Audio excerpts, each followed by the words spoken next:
Welcome to my first Q&A session. Thanks for watching. I will be doing these regularly, so if you do have any questions, don't hesitate to send them to me, and I'll be answering them as I get them. Now, I'm going to try to keep these videos short, so if I do receive a lot of questions, I'll probably post multiple videos over the course of a week. At this point, I am planning on just doing one a week. I did get two questions this week. The first is, I have seen articles about a potential reduction in 401k contributions with the new tax reform. What's going to happen? Well, really at this point we don't know what's going to happen, but what is on the table is a potential reduction in the amount of pre-tax money you can put into your 401k.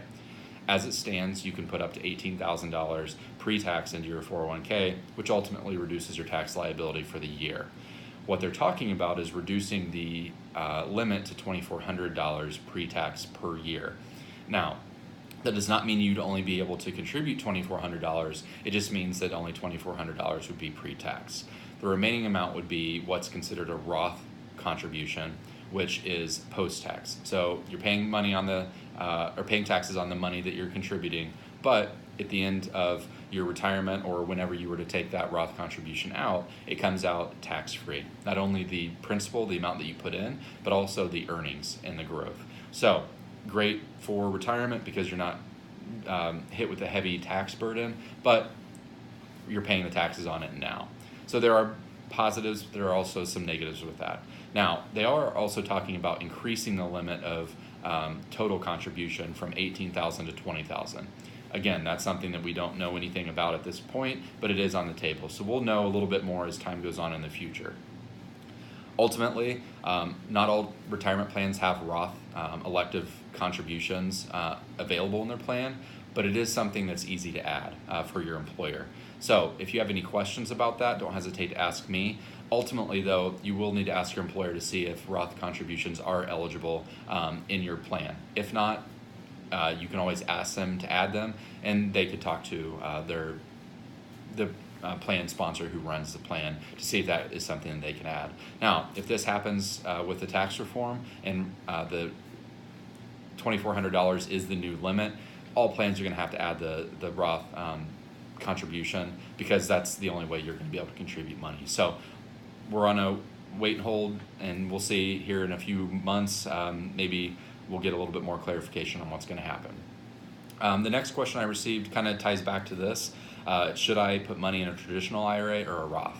With that, it completely depends. If you're contributing outside of your retirement plan and just putting more money away, a traditional IRA, currently the contribution limit is $5,500 a year. If you're under the age of 50, over the age of 50, you're able to contribute an additional $1,000 as long as you meet the contribution and income levels. Now, with a Roth IRA, it's a little bit more restricted because you are restricted based on your income level. If you or you and your spouse make too much money, you're not going to be able to contribute at all to a Roth IRA. Now, that's something you would talk to your tax advisor about to see if you are eligible to contribute to a Roth and to see how much you can deduct from your traditional IRA. So, going back to the question, should you put money in traditional or a Roth? Well, again, it depends.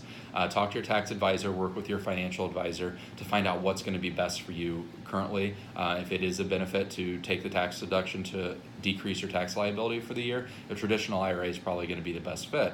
But if you do fall within the income guidelines, a Roth IRA might be a great option for you because during retirement, again, when you take that money out, you're not going to be hit with a big tax liability because the Roth money that you withdraw is going to be tax-free.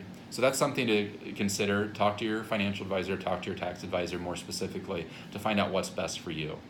Now, one of the things that I did not mention in the previous question, even though there are income guidelines for a Roth IRA, for just a traditional Roth IRA when you're putting money in on the side, in a 401k there are not income guidelines. So anybody that is in a 401k can contribute to a Roth contribution in their 401k. There are not income guidelines, which is great. So if you are a high income earner, you're going to still be able to contribute to a Roth, whereas if it's just the individual Roth account that you're contributing to, you might not be eligible for that, but you will be in your 401k. So that's something to look at, especially if you're not currently contributing outside of any changes that might happen. A Roth contribution might be beneficial to you currently rather than just putting in pre-tax money.